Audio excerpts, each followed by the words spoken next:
Hi everyone, welcome back to my YouTube channel.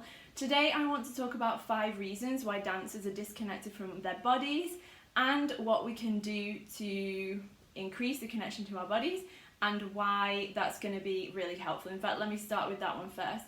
If we're disconnected from our bodies, we are not going to be able to make good decisions because we won't be connected to our pain, we won't be connected to our truth, we will just be proving things, achieving things, looking for validation, trying to get to the top, competing, etc. So many reasons why we are distracted from what's actually going on in our own bodies, and I'm the first one to know this because that was me for a very long time. But it's really important if we want to have health and we want to have a career that's enjoyable and we want to have a way of actually serving either, for example, our students if we're teachers or our audience members if we're performers, from a way that's connected to our body, because that's always more enjoyable, both for audiences and for our students. So number 1, pressure to achieve perfection. Perfectionism, I know, might feel like it's such a benefit to you because you get rewarded for it by teachers who don't see the bigger picture, but striving for physical perfection and dance perfection is taking away from some of your artistry, from some of what connects you to other people, and it's taking away from your ability to really be present in the moment and to enjoy your life and to enjoy your training and to enjoy your dancing. If you're not enjoying it anymore, what's the point? Like, why did you choose at the beginning to be a dancer? And I know that one of those reasons will have been because you love dancing. So if that is not present for you most of the time anymore, that's something to be aware of and it's something to question. So at the end of this video, I'm going to tell you quickly about my body-based intelligence training. If you are interested in joining that, I'm going to talk about it more at the end. But I'm highlighting these things because I'm also offering a solution. Like, I don't like to just be like complaining about things and then not moving forward and not finding ways to actually move through challenges and find a better way. So I'm offering that. Please don't think this is just me having a rant. You guys know I love a rant, but there needs to be a point to the rant and there needs to be a solution at the end. I'm very action and solution oriented as a human being.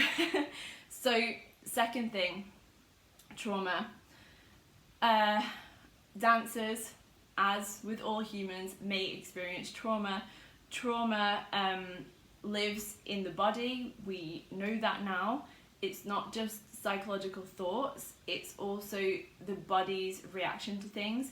And when we are not connected to our bodies, we can't heal it. Something that I always say is if you can't feel it, you can't heal it. So what happens is, like, throughout, also dance training in and of itself can be traumatic for dancers, very much so. We know many cases of that, whether it's about body image, whether it's about perfection, whether it's about being forced to push through injuries, like literally physical trauma, whether it's literally like physical abuse from directors or choreographers, whether it's whatever it is, there's a lot of trauma that goes on inside the dance world. And I want to just really say here that it's not about the thing that happens to you, it's about, do you have the capacity to process what happened to you? Do you have the support system? Do you have your own internal ways of dealing with those things? So please don't think that if I've just mentioned something there and you're like, oh, that kind of happened to me, but I don't feel traumatized, you might not be traumatized, okay? So trauma is a very individual and personal thing, and the only way that we can actually know is if we're connected to our bodies, if we have body-based intelligence to know what's going on, to notice these things. Next one, cultural conditioning. The cultures that are alive and thriving in the dance world, particularly in the West, but I think in many places, especially more like quote-unquote elite art forms, dance trainings, etc., there is a culture of disconnecting from the body. There's a culture of glorifying pain. There's a culture of basically that dance is more important than the human beings who are dancing the dance. And I don't believe that it needs to be like that. I believe there are other ways. I believe there are better ways. And certainly if you're not a professional, why on earth would you be sacrificing your health for dance? Like, you should be wanting to have both. And dance, in fact, is a very healthy thing when it's done in a healthy way. And sorry for the noise, Calla is pushing things off the dresser. Standard cat behaviour. But in order to find out where our actual boundaries are in terms of dance, we need to know ourselves on an embodied level, on a physical level. And I don't mean physical in terms of, listen, dancers, I know that you all have extremely profound connection between the brain and the body this way. I know that you can control your movements to such an incredible degree. I know that you can create shapes and transitions and elicit feelings in other people through your body. I know you can do that. I'm not questioning that at all. What I'm saying is, once we flip that the direction of the information there, which is so cool because it happens so fast with dancers. It's one of the most rewarding things for me as a coach when I work with dancers or dance teachers. When we flip this, it happens really quickly. People who have dance training have such good access to their bodily sensations once they finally basically like take the lid off it and start listening and quietening, that's a word, the other things that are going on in their mind. So that is the good news. Dancers are so good at this once they actually learn to do it. But we don't get taught to do it, and we resist doing it because it's scary and it's gonna change things, and it's gonna change things for the better. But we're always scared of change because we're like, that's the unknown. I want certainty. And I would say, especially dancers can be really addicted to certainty. Like, we really like to control everything. Like, we like to control every movement. We like to control all of the outcomes. We like to control the way that people view us. So I get it, but if we can just flip this, things change so quickly and it's so powerful. Okay, we also have body shame in the dance world. Super unhelpful. Another reason why we disconnect from our bodies, because all of a sudden we're viewing ourselves as objects or as like equipment to use for an end, or like an instrument to play, instead of understanding that also our body is our home. Fear of pain, oh my goodness. Fear of pain is such an interesting one because dancers have such a high tolerance for pain, but really what we do, and I speak for myself, previous self also in this, is that we basically like disembody, which means that the pain is there but we're not feeling it in some ways. And I know that sounds weird because it's like, well, how could you not feel pain? If you've danced, long classes on point or whatever else, you'll know that you can actually get into this zone of like the pain being there, but you starting to become unaware of it. And the only way to do that is to basically cut off the connection between your brain and your body. Like, you can't just force your body to not have pain because it is painful. If we do this too long over time, this can also happen, by the way, if we have emotional pain that we don't want to feel. We can just like kind of cut it off, kind of here, right? Or maybe here somewhere at the back of the brainstem. That's really unhelpful because then we don't know where our limits are. We're more likely to get injured. We're more likely to be taken advantage of. Other people are more likely to push us too far. We're more likely to experience burnout when we have a fear of pain. And by the way, it's normal to have a fear of pain. We're not supposed to like pain. Pain is a signal that something needs our attention. It's a communication to us. But when we fear it because we think, I can't listen to this, otherwise this and this and this, or I'm going to have to make these changes, I'm going to have to say this thing, I'm going to have to make this decision, then we actually are doing ourselves a disservice. It's not favourable to us. So those are the main points that I wanted to cover.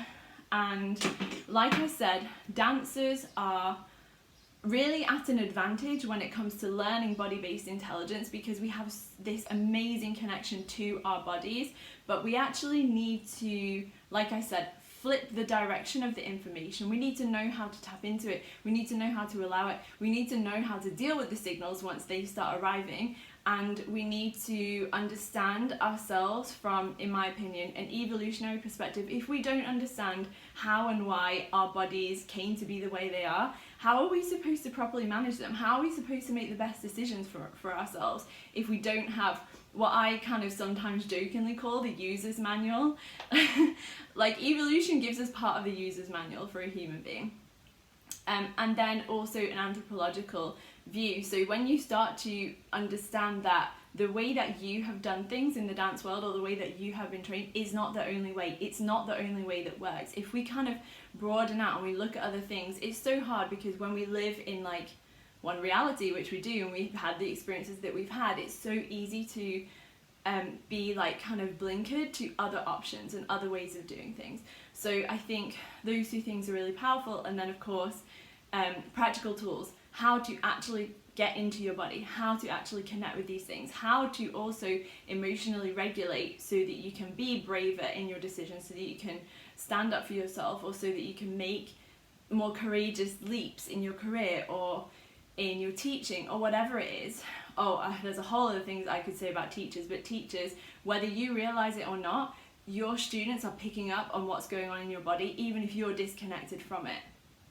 That's something to be very aware of, and it's something that you can change. It's something that you can literally learn how to be in a better physiological state, emotional state, so that your teaching lands with your dancers in such a more powerful way, in an empowering way for them. Well, I could do another whole video about dance teachers, maybe I will.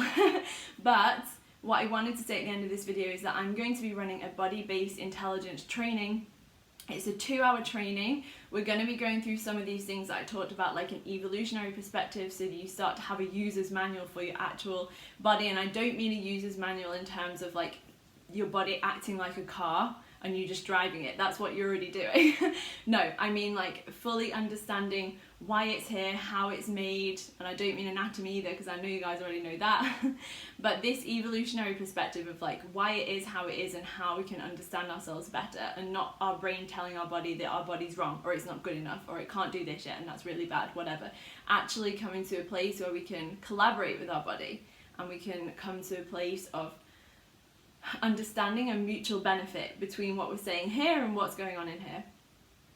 So evolution, we're going to talk more about the mind-body connection. I'm going to give you practical tool to get into the body and a practical tool for emotional regulation, all of that within the 2 hours, plus we'll do a Q&A at the end, because I know there'll be specific questions and I want this to be as helpful for you individuals who are going to be in that training as possible.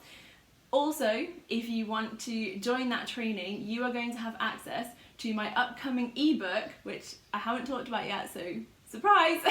This has been going on behind the scenes. And if you join the training, you will get an advanced copy of the ebook for free. Also,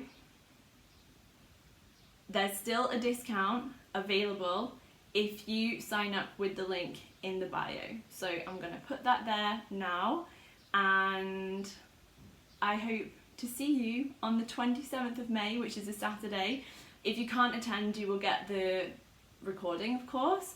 And what is it? It's 8 AM LA, 11 AM New York, 4 PM London, 5 PM Madrid, Paris / all the other European places that are in the same line as Madrid. So that's it, guys. I'll have the information here. I hope this video was kind of interesting. I just want to say again, no shame. Dancers, I hear you, I feel you, I was there. There is another way, there's a better way. It's going to be more enjoyable, it's going to be healthier, it's going to be more sustainable for the long term. Come join me, let's do this together. I want you to walk away with these tools and be able to immediately apply them in your life. So you're going to get stuff in those 2 hours that you can take and use in your real life. Okay guys, love you lots, see you soon, bye!